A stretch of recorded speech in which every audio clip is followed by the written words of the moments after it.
अस्सलाम वालेकुम नाज़रीन, मेरा नाम है ज़नीरा और आप देख रहे हैं सीरी टॉक्स। आज मैं आपको कहानी सुनाऊंगी, बहुत सीरियस बातें हो गई।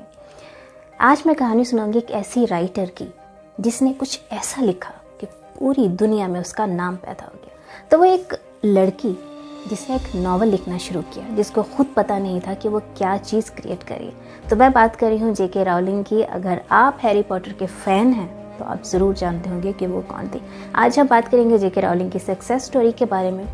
तो अगर आपने मेरे चैनल को सब्सक्राइब नहीं किया, प्लीज़ सब्सक्राइब कर दीजिए और नोटिफिकेशन का बेल दबाने से मेरी सारी वीडियोस आप तक फटाफट पहुंच जाया करेंगी। Stay tuned. वेलकम बैक नाज़रीन। मैं हमेशा कहती हूँ कि दुख जो होता है ना, दुख हमारे लिए बहुत ही ब्लेसिंग होती है एक सेंस में, क्योंकि अल्लाह ताला हमें दुख दे के आजमाने के साथ साथ हमें बहुत अच्छा ऑप्शन भी देता है, ज़रूर देता है। कभी भी ऐसा नहीं हो सकता कि आप दुखी हैं, आप अकेले हैं इस दुनिया में और आपके पास कोई ऑप्शन नहीं है। ऊपर वाला कभी भी जालिम नहीं हो सकता।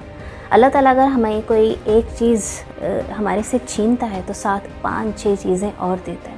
लेकिन समझदार लोग हमेशा उसमें से एक अच्छी चीज़ ज़रूर पिक करते हैं, और अच्छी चीज़, सबसे बेहतरीन चीज़ आपकी कामयाबी का रास्ता है। अल्लाह ताला कामयाबी के रास्ते खोल देते हैं। तो ऐसे ही इनकी कामयाबी का रास्ता खुला जब उन्हें बहुत सी परेशानियाँ मिली।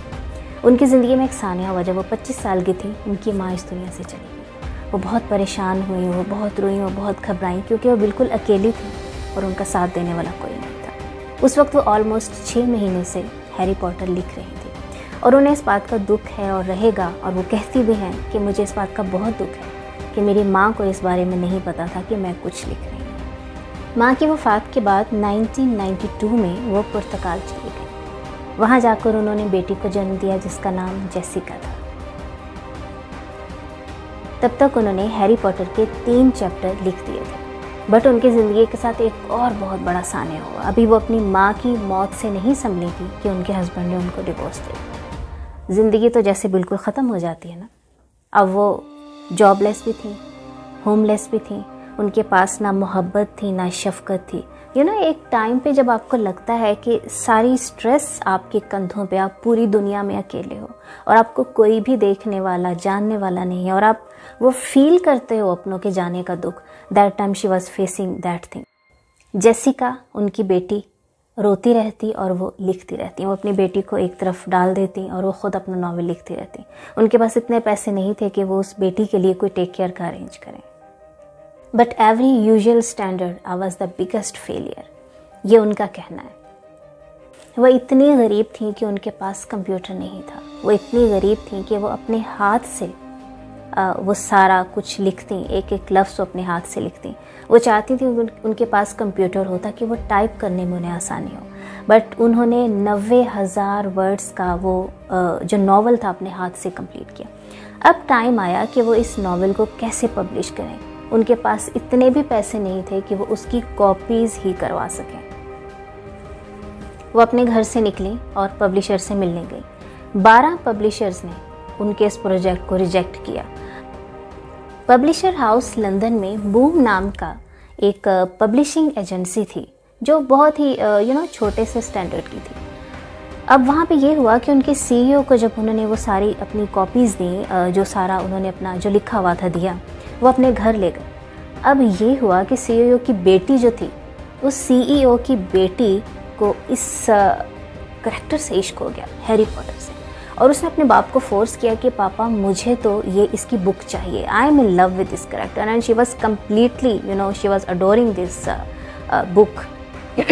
अब यहाँ पे एक चीज़ जो मैं आपको बताना चाहूँगी, कभी भी स्टार्ट लेने से पहले हमेशा बहुत ऊंचा ऊंचा सोचना नहीं चाहिए। जैसे बहुत से लोग, मैं पर्सनली अपनी बात करती हूँ, बहुत से लोग मुझे कहते हैं कि क्या तुम क्यों नहीं सोचती कि तुम्हारे सब्सक्राइबर्स बहुत कम है, तुम क्यों नहीं सोचती कि तुम्हारे व्यूज़ बहुत कम है। मैं नहीं सोचती, और बिलीव मी, मैं बिल्कुल भी नहीं सोचती, बिकॉज मैं डेडिकेटेड हूँ। आई नो कि मेरी जर्नी बहुत लंबी है, but I know that I am learning so many things from this platform. Still I am very new and I need to know lots of things. मैं अपना रास्ता जानती हूँ, मैं अपना गोल जानती हूँ, मुझे पता है मैं वहाँ पे फोकस रहूँगी। एक न एक दिन I know I will get so many things in life. तो लाइफ का एक बहुत बड़ा ये बहुत सुनहरी असूल है जो हमेशा हमें याद रखना चाहिए कि कोई भी चीज़ को छोटा समझ के उसको छोड़ना नहीं चाहिए। इनके साथ भी यही हुआ। उन्होंने इस छोटे से पब्लिशर को, जिसको इतना कोई जानता भी नहीं था, यस किया और जो लिखी वो अपनी जो सारे थे उनके 90,000 वर्ड की जो उनकी बुक थी वो उन्होंने उसको दी। एंड व्हाट हैपेंड, उसने उसको पब्लिश किया। जैसे ही वो पब्लिश हुई, oh my God, 50 million books sold हुई, 450 million pieces. And can you imagine 2011 में she had $1 billion net worth. She was the most famous author in the world. She was in top ranking of world's most richest people in this. क्या आप ये जानते हैं कि उनकी book ने movie से ज़्यादा अर्न किया और मूवी से ज़्यादा फेम कमाया।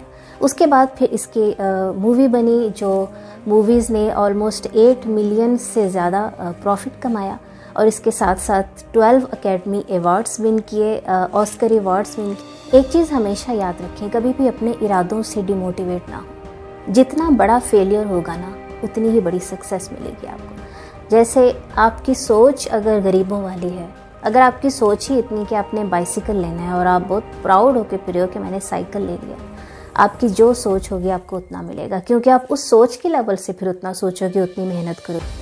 हमारा प्रॉब्लम यह है कि हम कामयाबी के नाम से ही डरते हैं। हमारे जहनों में नाकामी बहुत बुरी तरह चिपकी हुई है। हम सोचना ही नहीं चाहते कामयाबी के बारे में। हमारी सोच ही छोटी है, हमारी सोच ही गरीबों वाली है, तो हम गरीब ही रहते हैं। हमारी चॉइस है ये चीज़। मैं बहुत सोचती हूँ कि फालतू लाइफ भी तो हम जीते हैं ना, तो क्यों नहीं उस लाइफ में कुछ ना कुछ कर लिया जाए। जो लोग कुछ नहीं करते, यूजली हमारी नेशन में बहुत से लोग हैं जो अल्हम्दुलिल्लाह कहूँ या मैं क्या कहूँ, I think I am taunting, जो ज़िंदगी में कुछ नहीं करना चाहते, जिनकी नॉर्मल रूटीन है। आप लोग भी कहते होंगे ये एक ही वर्ड्स बार बार क्यों कहती है, क्योंकि एक ही वर्ड्स है, एक ही ज़िंदगी का स्टाइल है जो हम कॉन्स्टेंटली जीते जा रहे हैं।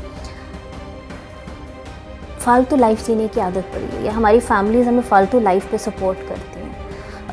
हमारी फैमिली का भी कुछ अपने ही एम्स हैं, हम लोगों के भी ऑटोमेटिकली वही एम्स हैं। तो जो आपने ज़िंदगी फालतू गुजरनी है, उसमें कोई ना कोई एम। हमेशा ये चीज़ जहन में रखें कि आपने स्टार्ट कहाँ से लिया है। अगर आपका स्टार्ट बिल्कुल ही -0 से है, अगर आप 10 पे भी आते हैं ना, आपकी बहुत बड़ी अचीवमेंट है। अगर आप -0 से 10 पे आ सकते हैं तो यकीन करें 20, 30, 40, 60, 100 पर भी आ सकते हैं।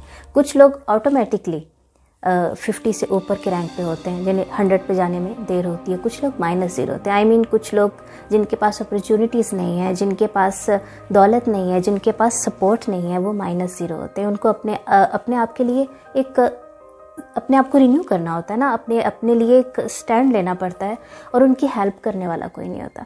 अगर आपकी लाइफ में आपकी हेल्प करने वाला कोई है, आपको सपोर्ट करने वाला है, आपसे प्यार करने वाला है, आपको कोई रास्ता दिखाने वाला है, तो you are on top 50 rank, तो you can be 100 for sure. मेरा नाम है ज़नीरा और आप देख रहे थे ज़नी टॉक।